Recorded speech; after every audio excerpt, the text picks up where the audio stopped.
Les amis de Wetch de Belgique et Zongi. Au centre porté, arme. Masolo ya bana poto ya solo et Zongi avec les amis de Wetch de Belgique. Pe masolo na biso ya mboka na ndenge moko ya bien. Les amis de Wetch de Belgique, média ya liboso ya diaspora, alimi à l'international. La Bango. Les amis de Wetch de retour à Kinshasa. Comme vous le savez, les amis de Wetch, émission à vérité, émission Oyo. Et nous l'avons maramba bien. En tout cas, Torozong est là toujours. Na ndenge tout ça là qui n'a bino na bané wane les kaki.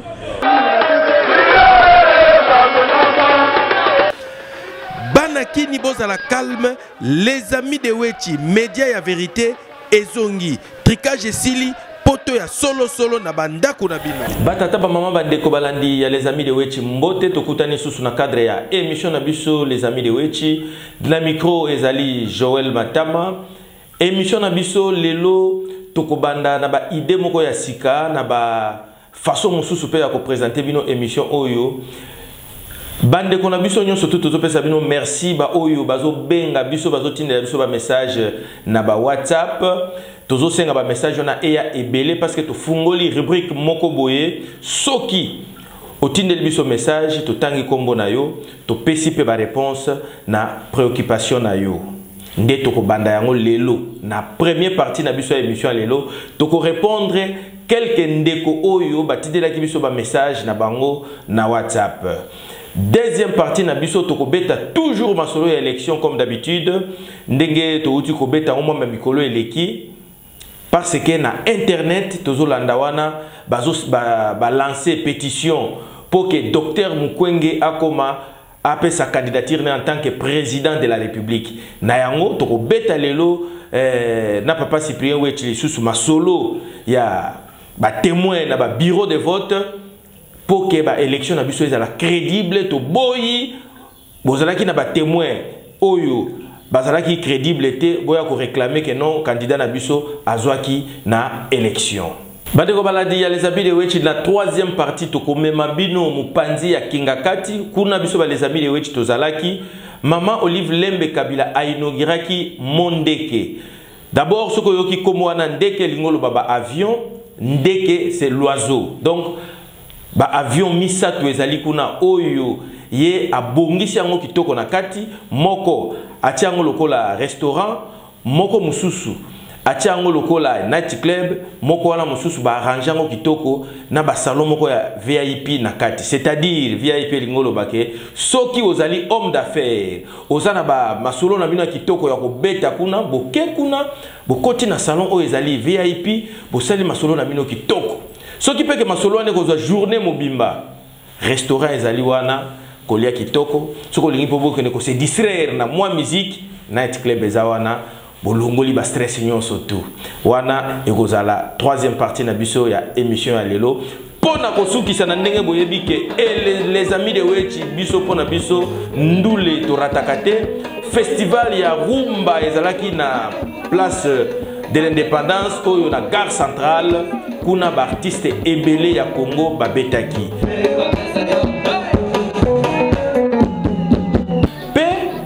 Son Excellence, mais c'est l'ambassadeur de la musique de la rumba congolaise, Kofi Olomide, azalaki wana toko beta masolo wana nyonso lelo na émission na biso ya lelo.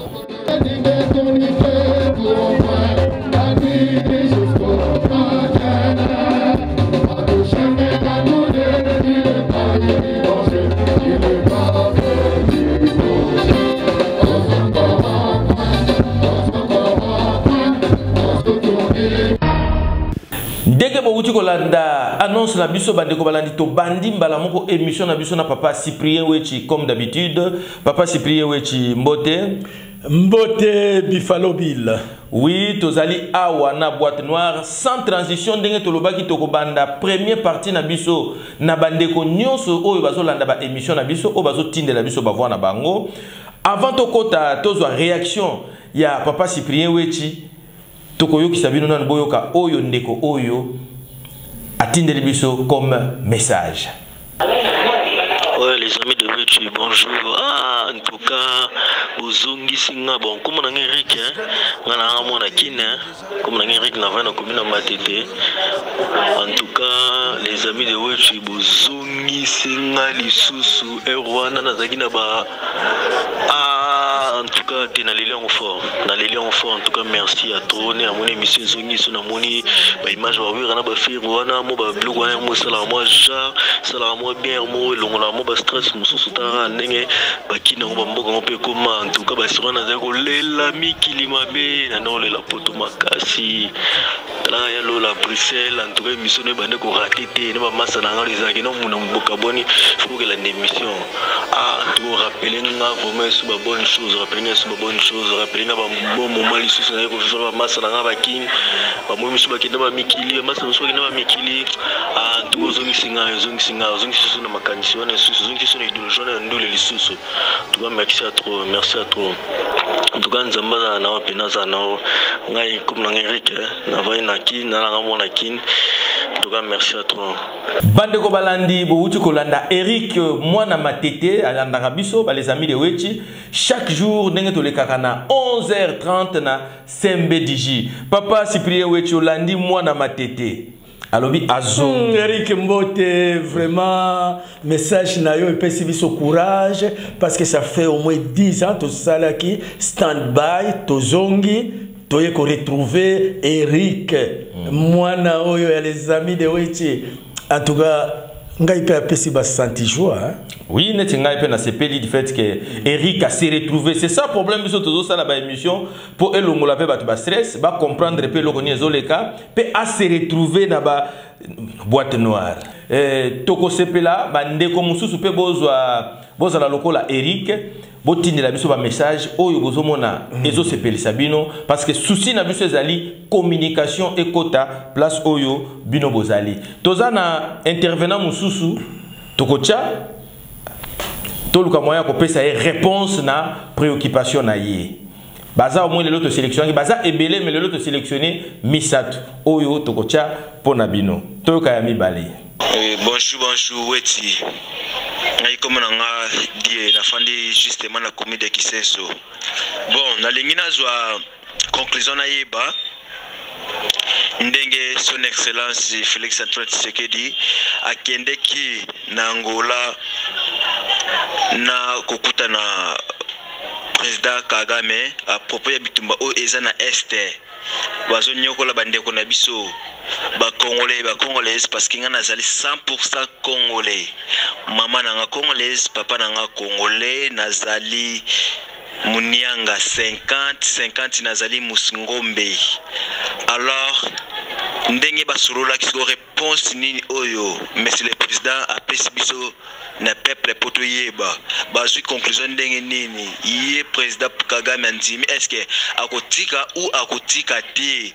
Ndenge nini alors soki aboyi wana seke biso nyonso tokota makamba ngoto simanduki tokota Rwanda tokende bunda ngai personnellement naza sincère ya ko servir mon pays par des forces des armées et en plus nakendaki déjà ko sali sa inscription nga n'état-major général na leka ki pe déjà na test ezo senga ke ba publier biso soki ba publier biso to leki soki nzamba sunga na zui après to leki na test de physique après test général et hôpital après to komi ko préparer kama veste pour to kota kananga to ki do tanga académie militaire alors nayeba conclusion yango ezali nini bande ko balandi bo wuti ko landa die mwana ya kisenso azana makila ya ba nationaliste c'est-à-dire die mwana ya kisenso mwana kisenso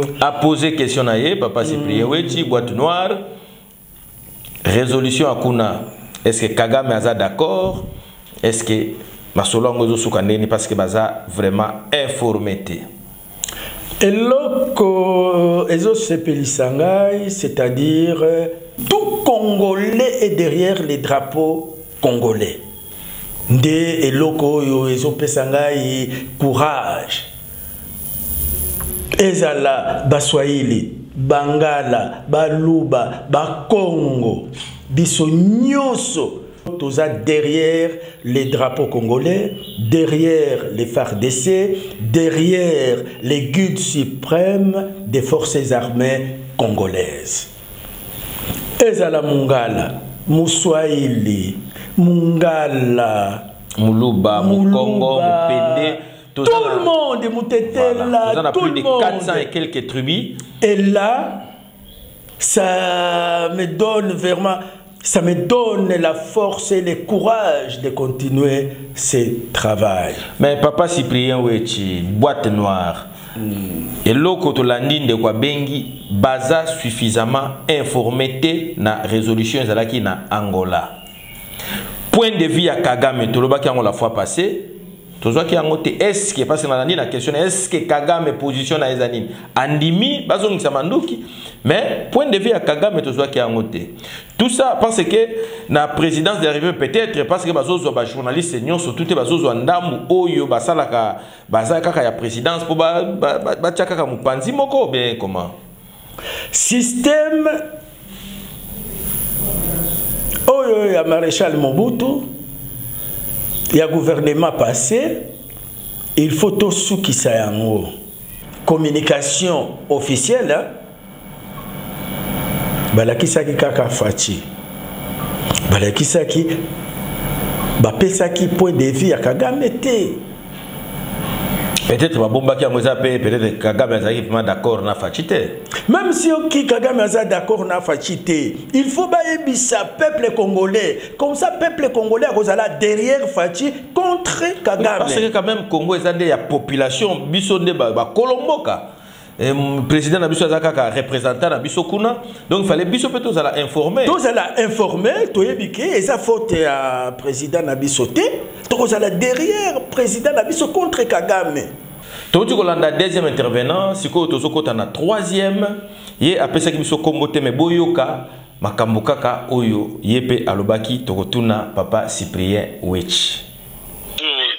CMB ngena lobaka na émission nazolanda sikoyo na 11h54 mais totako aza makambo azoloba eza pena normal ta bato bazoboma bato kuna na Rwanda kuna baza bakongolais te so barwanda ngo so pena ya solo bazali pena bakongolais ndenge ya zolobela wana est-ce que congolais kondi maboma moninga na congolais kuna ba bien oyo ya bango mibale eza normal te veste ne ya blé ala titonine veste kuta lati ya bien te ya katwa pa mbana ba bazokufa kuna na Rwanda ya zo mona bango te aza bizarre bizarre makasi senga za na plateau place ana dans ngosu ke ngana na mabe ba bazokufa na ba est na baza ba congolais baza ma kilo ba na ba biso ya ke ba biloko bongo po intérêt. Papa Cyprien Wechi oyoki yomoko bandiko seka lelo pe lati sous veste kato na moni. Oh kato, moi je suis fier tout d'abord. Il faut que la ta veste oyo euti na Dubaï. Oh. Bon, kato, ezaba tailleur ya Congo. Soki ngai Cyprien Wechi na lati veste ya bleu, ya tailleur ya kato et simbi pe evandi. Là, on a que poto boye, tu es bien habillé, mon ami. Oui, quand même, quand on a travaillé sur le cateau, on a vu un message que n'est pas un roi. Tu es bien habillé, dans lobby. Non, si, au Congo, nous avons des tailleurs. D'ailleurs, dans le festival, il y a musique, défilé de mode des Alakiwan. Batailleur à Kato. Tokola Kisaye, Botal. Bomoni moi défilé dans le festival où les Alaki lobby défilé à mode des Alaki tailleur ya kato bazalaki wana bozomona bomoni ndenge bana na biso bazodenda une minute kaka moi seconde bozomona mabeza wa parce que mikolo pe communauté mouvement moko boye awa na Congo ba komi ko tia ba tissu na biso ba maputa na biso en valeur couture na biso en valeur même na ba mariage et ça souvenir de ba mariage les aki kalaté que il faut ba feste ba ne ba nini mikolo comme pena mariage coutumier au sentir nani mo neti ba koko na nganga na benga ba koko ndenge azo denda et ça les moi jar voilà mais papa Cyprien Wechi la deuxième question pour Nande Konabiso quand même à se présenter quitter à l'obliga makambo ba veste mais quand même peu quelque part dans autre ça a raison pourquoi parce que ba beta yo na poto une fois plusieurs fois pour na incompréhension il y a message comme pe faut la na suka lobby très bien habiki soki azala ki wana na studio c'est-à-dire à comprendre té et loko nini penza yo lingaki kolobela population ou bien yo ndozaki na erreur ou bien yende sko comprendre té insuffisance ya information ou bien aza informé té na makambo eza pona ba congolais neti ya culture na biso ya ba ethnie ezole kana est kuna aza informé té mais soki ndekwa komi peut-être na pas aza déjà mukolo na voix soki mutakomiti na age na zoko ko maîtriser histoire ya mboka te monite que ko bana ko beta malisusu ba o pe ba ko yana sima o ba ko maîtriser histoire pe bana ko beta magali susu parce que ba tu mususu ba no comprendre kate bon en dehors kanda naye ya ba veste ya kato ndeko na biso aza na raison ndeko na biso aza na raison eza nini aza informé te yango tozo senga na président de la République démocratique du Congo bato balingi il faut qu'on pesa bango information. Les mots qui choquent là-bas c'est la communauté rwandophone parce que na lobaki ndeze aza outu ya communauté rwandophone o ya biso ya Congo Magi Rwakabuba aza tusi munyamulenge ce que vous me permettez les termes malgré que terme wana eza approprié aza congolaise ya lobby comment le lobby communauté rwandophone yi aza na information te information oyo il fallait RTNC expliquer peuple congolais il fallait biso ba journaliste to expliquer que signifie la communauté rwandophone yi aza na explication te la communauté rwandophone c'est-à-dire ba rwandais oya Rwanda ngai na lingi ko pesa bango nationalité au moins de compréhension naie et là je comprends sa réaction même ngai ce que vous êtes rwandais na robenga yo congolais par exemple les moi mindeze yé azana sous-ensemble ya ba outu congolais c'est un grand chef coutumier ya Rutshuru. Rutshuru, chef coutumier à Rutshuru, c'est Mwami Ndeze. Depuis 1800 Lelo, Aza congolais. Chef coutumier, reconnu officiellement. Natango ya État indépendant du Congo. Colonisation. Période ya Mobutu, ya Kasavubu, Mobutu, Mouzé, Kabila, Fachi. Alors, les Nalobaki, à la communauté rwandophone, Magi Rwakabuba, la même chose. C'est le gouvernement qui doit expliquer à Ndeko Nabiso. Colère à Ndeko Nabiso est justifié par manque d'information. Responsable. Il y a colère à Ndeko Nangai.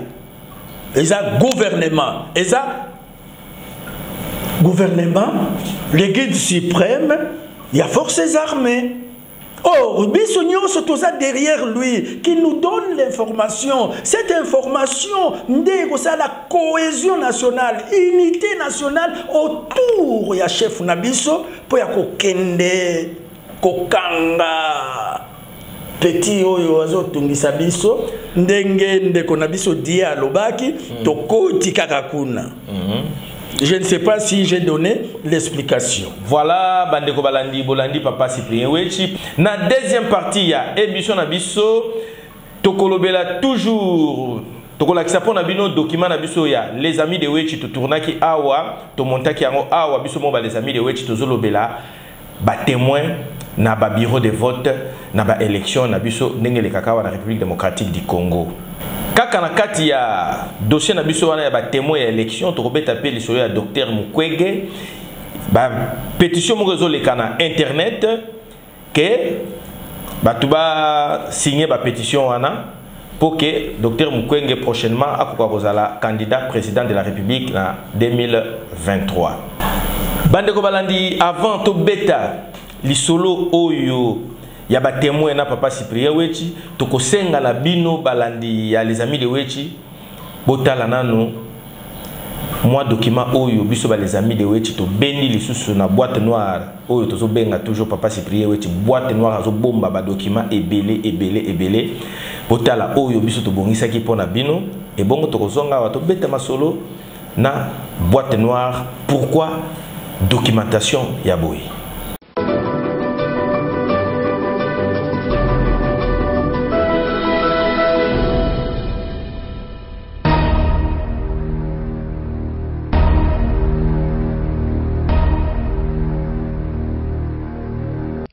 Le 23 décembre prochain, la République démocratique du Congo organisera pour la 3e fois de son histoire les élections présidentielles. C'est une échéance sous haute tension qui attend le peuple congolais. Les précédents scrutins en 2006 et 2011 avaient abouti à la victoire de Joseph Kabila, des résultats qui furent vivement contestés par l'opposition et qui occasionnèrent de l'instabilité politique, économique et militaire en République démocratique du Congo.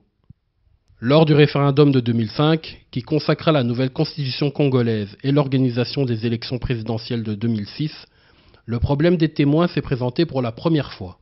Et en fait, il y avait très peu d'autres observateurs indépendants. Donc, Pourquoi ? Je n'en sais rien, mais je constate quand même qu'il y en avait beaucoup moins que lors d'élections en Europe de l'Est ou en Amérique latine. Et ça, je crois que c'est un message que je voudrais adresser pour la prochaine élection, c'est d'avoir un maximum d'observateurs nationaux et internationaux, parce que je crois que tout le monde a intérêt à ce que le scrutin se déroule avec une très grande régularité. Selon l'article 41 du Code électoral, les témoins assistent à toutes les opérations de vote, de dépouillement de bulletins, de compilation et de décompte des voix. Cette même loi précise également que le président du bureau de vote invite les témoins à contresigner le procès-verbal des opérations électorales. Les copies des procès-verbaux sont ensuite remises aux témoins qui les présenteront comme preuve de bon déroulement du vote à leur parti politique. Enfin, la loi électorale indique que les témoins sont à la charge de ceux qui les ont désignés, et non à la charge de l'État ou de la CENI. L'absence de témoins n'est pas un motif d'invalidation du scrutin, sauf si ces absences sont provoquées de manière intentionnelle. La question de la crédibilité des élections en RDC repose donc sur la présence des témoins dans les bureaux de vote situés sur tout le territoire de la République. Il faut commencer à observer aujourd'hui. Est-ce qu'on enrôle des petits-enfants?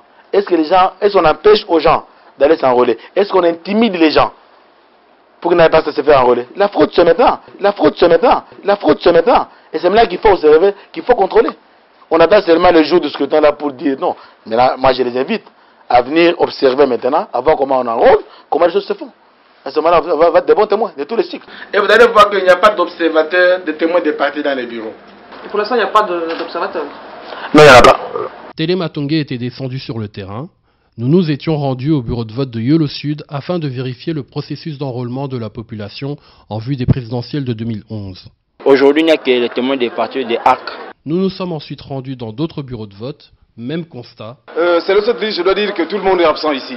Nous ne voyons presque pas un parti politique qui s'est identifié d'une manière officielle. Mais nous avons des organismes qui passent de temps en temps, 1 ou 2 personnes par semaine en fait, si je dois le dire dans ce sens-là. Donc l'engouement n'est pas dans mon sens en rapport avec les partis politiques. Comme nous l'avait fait remarquer le président du bureau de vote, les partis politiques, toutes tendances confondues, n'envoient pas de témoins, à la grande surprise de certains responsables politiques. Ça c'était c'est à Kinshasa ça? Oui. On en vient. On vient d'un centre, c'était celui du Sud, et on a constaté qu'il n'y avait pas d'observateurs du DPS. Eh ben, moi ça aussi je suis surpris parce que le secrétaire général avait pris toutes les dispositions pour que, au moins à Kinshasa, nous ayons un observateur à chaque bureau. Voilà, je viens d'apprendre maintenant qu'il y a un bureau où il n'y en a pas. Ça, c'est malheureux, ça. La loi électorale demande aux partis d'envoyer des témoins vérifier l'enrôlement de la population en vue de la constitution d'un fichier électoral.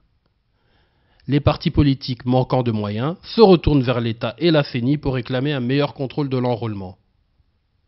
Cette situation ubuesque est à l'origine des dissensions concernant le fichier électoral entre l'État, la CENI et les partis d'opposition. Je crois que c'est très important d'avoir un dispositif d'observation, pas seulement d'observateurs internationaux, mais aussi et surtout d'observateurs nationaux. Lors des élections présidentielles et législatives de 2011, M. Vital Kamerhe, président du parti UNC, avait voté à l'Académie des Beaux-Arts de Kinshasa.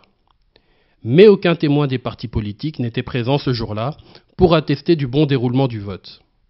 Témoin à président Mokwazate. Tout le monde était azate. Ici, chez nous, il n'y a pas de témoins d'un président. Autre incohérence. Selon l'article 8 de la loi électorale de 2011, la liste électorale doit être affichée 30 jours avant le début du scrutin. Cette disposition permet à la population d'introduire dans les temps une réclamation, au cas où une erreur serait constatée, ou en cas d'absence de leur nom dans le fichier électoral.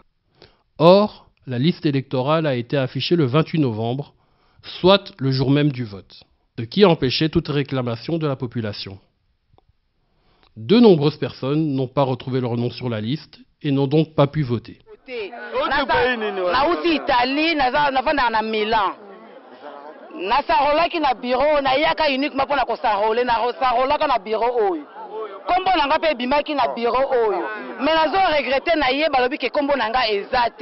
Téléma Tongué s'est ensuite rendu au bureau de vote du collège Saint-Joseph de la Gombe à Kinshasa, où les témoins de tous les partis politiques étaient cette fois présents. Naza témoin à PPRD, Joseph Kabila.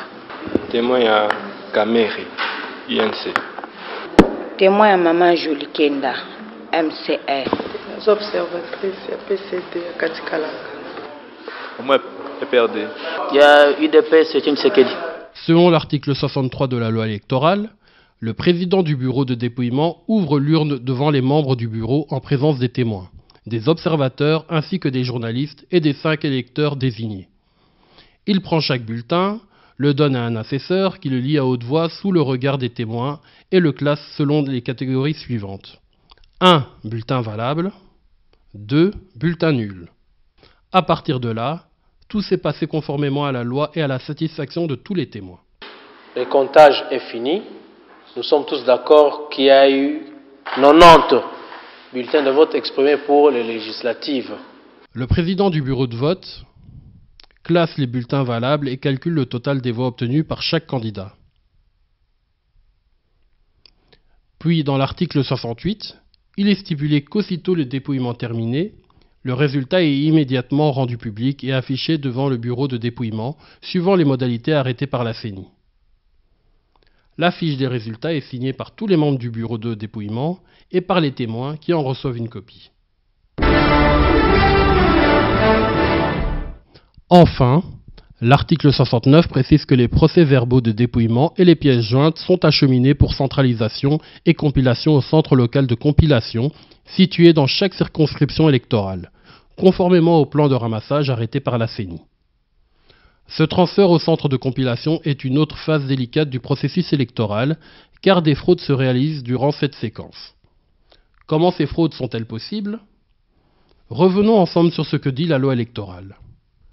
Selon l'article 67, le président du bureau de vote donne au chef du centre de vote et de dépouillement les procès-verbaux qui sont placés dans des enveloppes distinctes et scellées.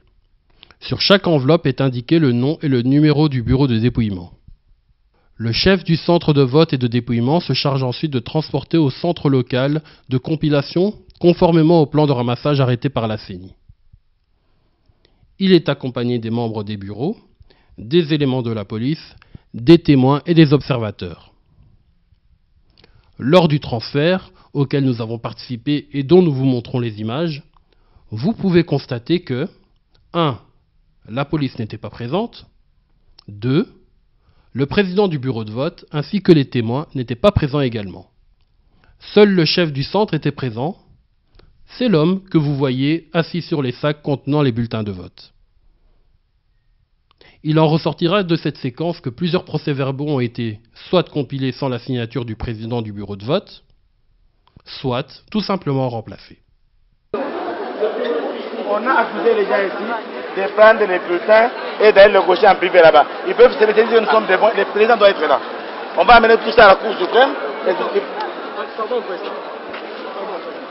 Parce que c'est depuis hier que nous étions là, depuis 8 heures. Tout ce qu'on a eu comme résultat, le président de centre, de bureau, n'ont pas signé. Ils ont seulement mentionné leur nom et prénom. Tandis que la loi dit, ils ont été formés, la loi dit qu'ils doivent signer. Je regrette. Mais c'est depuis hier, mon président. Moi, je viens d'avoir le rapport, on m'appelle, on doit appliquer la loi ici. Les présidents du bureau de vote, tu les as formés, n'est-ce pas? On leur a dit qu'ils doivent signer. S'ils n'ont pas signé, je regrette. Alors, président, à qui va incomber le sort? Qui va incomber le sort? La Cour suprême, madame, monsieur, la Cour suprême va se prononcer. Un point après. Ça, ce sont des bulletins qui sont nuls. En conclusion, pour rendre crédibles les prochaines élections présidentielles et législatives du 23 décembre 2018 en République démocratique du Congo, il faudrait que les partis politiques congolais puissent envoyer les témoins dans les 90 000 bureaux de vote répartis sur tout le territoire de la République. Les témoins, membres des partis politiques, refusent de travailler bénévolement. Et ces mêmes partis politiques manquent de moyens pour financer l'engagement du personnel, qui garantiront la transparence du scrutin. Il faudrait donc créer un fonds qui assurera le financement des témoins. Papa Cyprien Wechi, Tozongelio Lisusu, boîte noire. Oh, Buffalo Bill. Oui, tout le monde dit que boîte noire réseau sala. Oui. Pourquoi documentation à boye? Parce que tu comprendre était awa l'ensemble ba ko voter ba loi électorale mususu mais article oyo lobi na kati ya document oyo ba changer en côté. Molière à l'Obaki, il y a 40% dans le Parlement. Oui, 40% bien infiltré, oui. Bango Anna, au lieu de changer article 38, article à problème, Bango va changer l'article Mosusu pour 2023, Mobulu et Bima. Yango, personnellement, avant Dr Mukwege à prendre décision, il faut attendre la fin de Oyo. Na 2023, Toboy, Makambo, Oyo Elekaki, na 2018, 2011 et 2006. Cette fois-ci, Tobandi ko informer peuple congolais. Ba contrôler ya ba élection, ce sont les témoins. Batu Oyo baza na responsabilité à kotinda ba témoins na ba bureau de vote, ce sont les partis politiques, les candidats indépendants et les groupements politiques. Témoin nde asignaka PV nde bamemaka na cour constitutionnelle. Ce qui osa na ba témoin te koya na 2023 koloba ba tricher ba élection ba sali boye toboy. C'est une possibilité pour que tout le monde a témoin que candidat surtout et la députation et la présidence de la République que base na témoin na bango et zo senga sikoyo nini. Tu vois la télévision ils attendent les autres en attente tokoloba kaka. Les vrais problèmes ce sont les partis politiques. Ba témoin ba senga kambongo. Ba parti politique bazana mbongo ya kofuta ba témoin te nde ba témoin ba boyaka na 2006 2011 2018 soki ndeko na yo aye ko solliciter yo ozala témoin na ye osenga kambongo soki parti politique baye ko solliciter yo batu basenga kambongo est-ce que basenga kambongo te basenga kambongo soki opesi mbongo te est-ce que mutu akondima azala témoin na yo. Voilà. Makamouane est un article 38. Article 38 est lobby boyé. Les partis politiques ne pas témoins. Les témoins sont pris en charge par les partis politiques, les candidats indépendants et groupements politiques. Il fallait changer article 1. Les témoins envoyés par les candidats. Les témoins envoyés par les candidats doivent être supportés par l'État. C'est l'État qui paye l'argent l'État a payé mon parti politique, il y a ramassé ma PV nyonso. S'il y a 75 000 bureaux de vote, tous là na 75 000 PV. Et pour le moment, je crains fort que Papa Mukwege n'a pas témoin partout au Congo. Parce que ça demande beaucoup d'argent. Ça demande beaucoup d'argent et ça demande beaucoup d'encadrement. Donc en 2023, Koya Koloba, Ndege Balobaki, en 2018, Papa Fayulu a gagné. Papa Etienne Tshisekedi en 2000 a gagné, 2006 Jean-Pierre Bemba. Non, ceux qui ont un PVT, Yango Tobandi maintenant qu'on sensibiliser, 2023, Yango Toye maintenant la sensibilisation. Film Oyo Tobanda qui Yango en 2005, 2018. Pour yakozoa résultat Oyo, c'est pourquoi Combo ya boîte noire Nandini Bande ko balandi bo uti kolanda boîte noire Papa Cyprien Wechi o azo bomba ba document très important pour la République démocratique du Congo. Tozo continuer kaka émission na biso na kolobana papa papa docteur Nabiso Mukwege que il faut vraiment qu'on a la prudent na ba décision parce que ceux qui ba candidat ba témoin baza payé té résultat est bien et qu'on a la té nani akofuta ba témoin pour que l'élection soit crédible dans la République démocratique du Congo. Troisième partie na biso toko kende na mupanzi ya Kinga Kati kuna na mon ndeke Maman Olive Lembe Kabila a inauguré ba avion oyo kuna na kati tokutaki ba restaurant ya kitoko ba night club ya kitoko pe salon moko ya VIP ya kitoko, c'est-à-dire ceux qui bozana ba affaire na yo ozana makambo na yo ko traiter kuna ngoza na l'aise mais ba boule ya boye eza moi mystique. Papa Cyprien Wechi baboule ya boye ndenge tozomona na babilili ezoleka wana ba restaurant moko ya kitoko très propre. Est-ce que ba question na ngali boso ba avion wana elongwaki elongwaki nanu wapi e komaki kuna ndenge nini ba avion na kati ya zamba Tolanda bango baloba parce que ceux qui ngana na lobby boye na yo kozwa frappe kaka Tolanda confrère na biso Pius Tolanda. J'expliquais l'origine de ce site. Ce site qui regorge trois services. Vous avez le parc de la vallée de l'Ancélé, vous avez la ferme Espoir et vous avez Kinga Kati, la résidence privée de l'ancien chef de l'État. Beaucoup de gens se sont posé des questions sur l'origine, l'acquisition de ce site. Les gens balbutiaient, mais il y a une semaine, son épouse nous avait révélé comment son époux avait acquis ce site et comment il a découvert. En fait, c'était pendant la période de l'agression rwandaise, lorsque les Rwandais ont agressé la République démocratique du Congo, ils ont survolé l'espace aérien jusqu'à Kitona et d'autres étaient cantonnés vers le lac Mai-Ndombe. Comme l'ancien chef de l'État, du vivant de son père, ils avaient placé leur camp à l'aéroport d'Ndjili et que les Rwandais partant de lac Mai-Ndombe devraient entrer par Kinshasa et faire jonction avec l'autre groupe qui venait de Kitona. C'est ainsi qu'il avait parcouru ce site, il a contourné le rebelle jusqu'à le prendre en étau vers le lac Mai-Ndombe. Donc Joseph Kabila a acquis ce site du vivant de son père et toutes ses économies en tant que chef de l'État, puisqu'il avait des privilèges, il avait un salaire, il avait des donations, il a capitalisé tout ça pour mettre à l'actif et faire ce que nous sommes en train de voir aujourd'hui. C'est un travail qui a pris à peu près plus de 20 ans. Bon, ça, la page est tournée.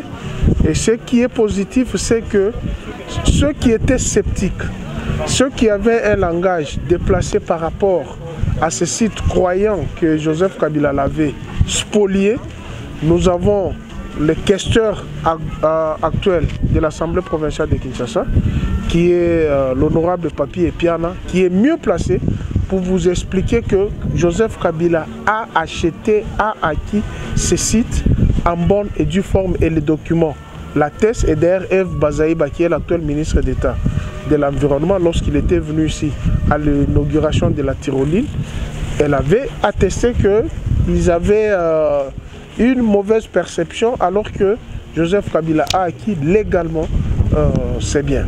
Tokomi na parti na biso ya suka.